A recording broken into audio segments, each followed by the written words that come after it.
जी, अब हमारी सरकार का तीसरा कार्यकाल भी बहुत दूर नहीं है। ज्यादा से ज्यादा 100-125 दिन बाकी है। और अब की बार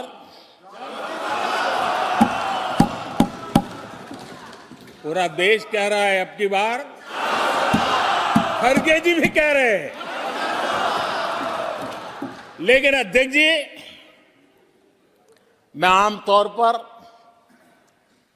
ये आंकड़े के चक्कर में नहीं पड़ता, लेकिन मैं देख रहा हूं देश का मिजाज एनडीए को तो 400 पार कर पाई के रहेगा, लेकिन भारतीय जनता पार्टी को 370 सीट अवश्य देगा।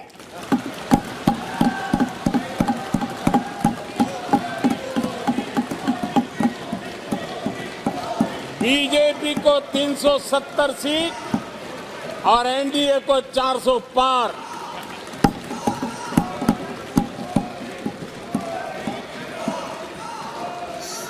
सभा की कार्रवाई इस विषय की समाप्ति तक बढ़ा दी जाए। आदरणीय अध्यक्ष जी,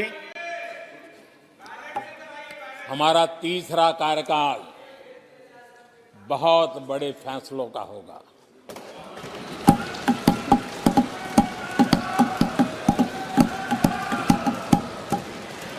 मैंने लाल किले से कहा था और राम मंदिर प्राण प्रतिष्ठा के समय भी मैंने उसको दोहराया था। मैंने कहा था देश को अगले 1000 वर्षों तक समृद्ध और सिद्धि के शिखर पर देखना चाहिए। तीसरा कार्यकाल अगले 1000 वर्षों के लिए एक मजबूत नींव रखने का कार्यकाल होगा।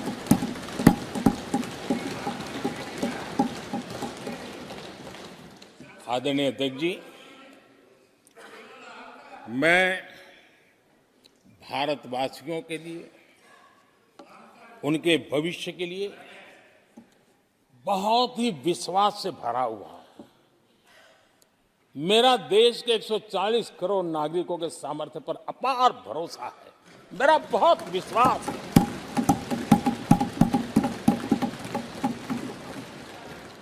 दस वर्षों में 25 करोड़ लोग गरीबी से बाहर आए, ये सामर्थ्य दिखाता है।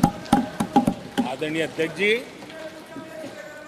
मैंने हमेशा कहा है कि गरीब को अगर साधन मिले, गरीब को अगर संसाधन मिले, गरीब को अगर स्वाभिमान मिले, तो हमारा गरीब गरीबी को परास्त करने का सामर्थ्य रखता है।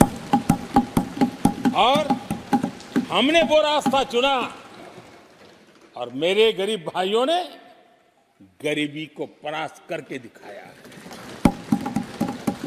और इसी सोच के साथ हमने गरीब को साधन दिए, संसाधन दिए, सम्मान दिया, स्वाभिमान दिया। 50 करोड़ गरीबों के पास आज बैंक खाता है, कभी वो बैंक से गुजर नहीं पाता। 4 करोड़ गरीबों के पास पक्का घर है। घर उसके स्वाभिमान को एक नया सामर्थ्य देता है। 11 करोड़ से अधिक परिवारों को पीने का शुद्ध जल पानी नल से मिल रहा है। 55 करोड़ से अधिक गरीबों को आयुष्मान भारत कार्ड मिला है। घर में कोई भी बीमारी आ जाए, उस बीमारी के कारण फिर से वो गरीबी की तरफ लुढ़क न जाए, उसको भरोसा है कितनी भी बीमारी क्यों ना आ जाए, मोदी बैठा है। 80 करोड़ लोगों को मुफ्त अनाज की सुविधा दी गई है। आदरणीय अध्यक्ष जी, मोदी ने उनको पूछा जिनको पहले कोई पूछता तक नहीं था। देश में पहली बार रेहड़ी पटरी वाले साथियों के बारे में सोचा गया। पीएम स्वनिधि योजना से आज वो ब्याज के चक्कर से बाहर निकले, बैंक से पैसे लेकर अपने कारोबार को बढ़ा रहे हैं। देश में पहली बार हाथ का हुनर जिनका सामर्थ्य है, जो राष्ट्र का निर्माण भी करते हैं, ऐसे मेरे विश्वकर्मा साथियों के बारे में सोचा गया। उनको आधुनिक टूल, आधुनिक ट्रेनिंग, पैसों की मदद, वैश्विक मार्केट उनके लिए खुल जाए, ये मेरे विश्वकर्मा भाइयों के लिए हमने कहा।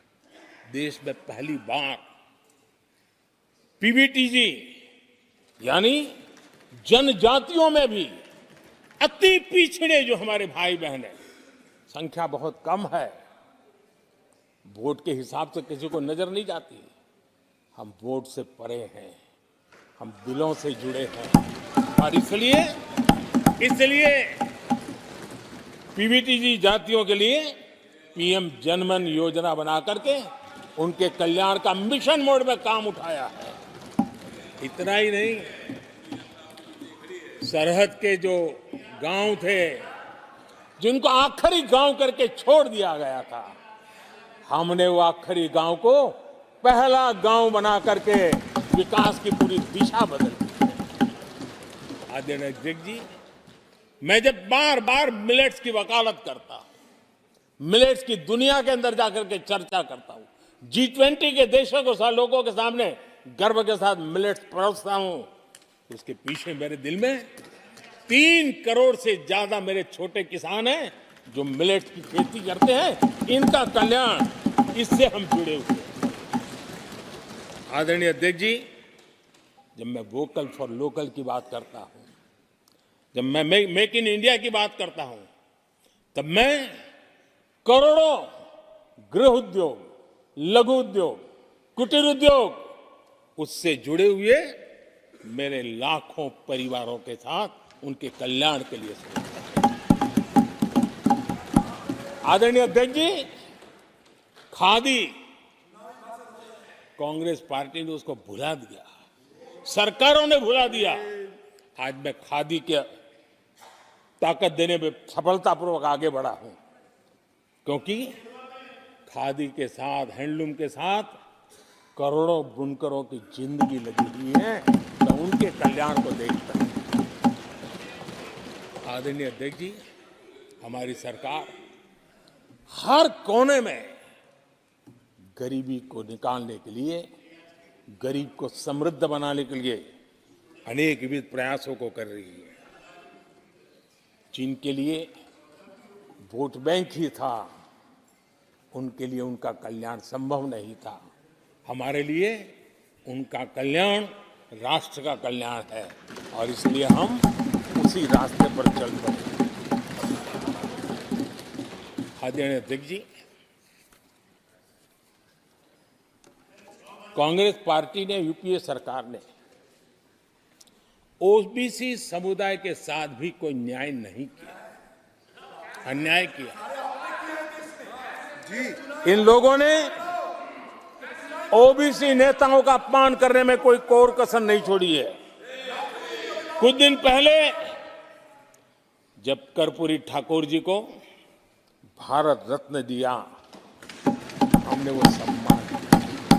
लेकिन याद करिए, उस कर्पूरी ठाकुर अति पिछड़े समाज से ओबीसी समाज के उस महापुरुष के साथ क्या व्यवहार हुआ था,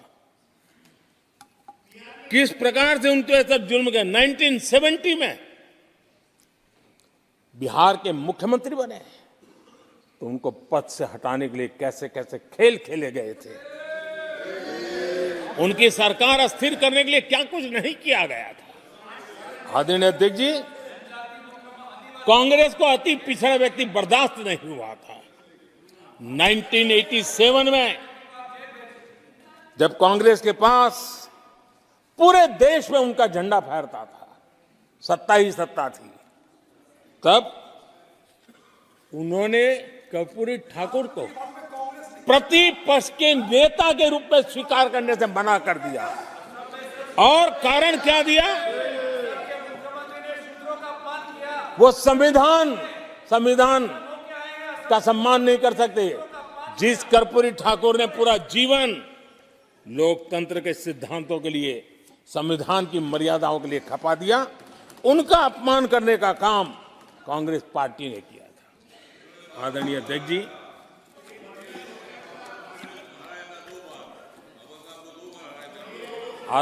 जी,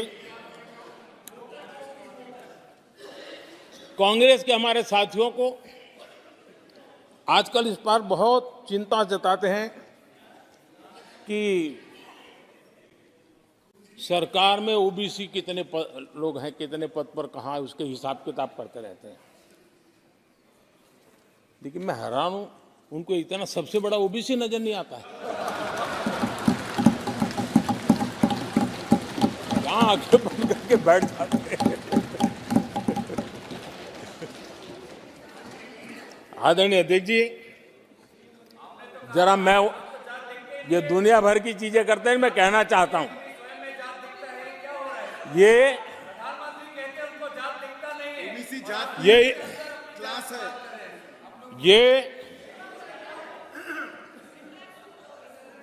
यूपीए के समय एक एक्स्ट्रा कॉन्स्टिट्यूशनल बॉडी बनाई गई थी, जिसके सामने सरकार की कुछ नहीं चलती थी। नेशनल एडवाइजरी काउंसिल, जरा कोई निकाल करके देखे उसमें क्या कोई ओबीसी था क्या? जरा निकाल के देखिए। इतनी बड़ी बड़ी पावरफुल बॉडी बनाई थी और वो तो अपॉइंट कर रहे थे। आदरणीय अध्यक्ष जी, पिछले 10 वर्षों में नारी शक्ति के सशक्तिकरण को लेकर के अनेक विविध कदम उठाए गए हैं। नारी के नेतृत्व में समाज के सशक्तिकरण पर काम किया गया है। आदरणीय अध्यक्ष जी, अब देश की बेटी, हिंदुस्तान में कोई ऐसा सेक्टर नहीं है जहां देश की बेटियों के लिए दरवाजे बंद हो।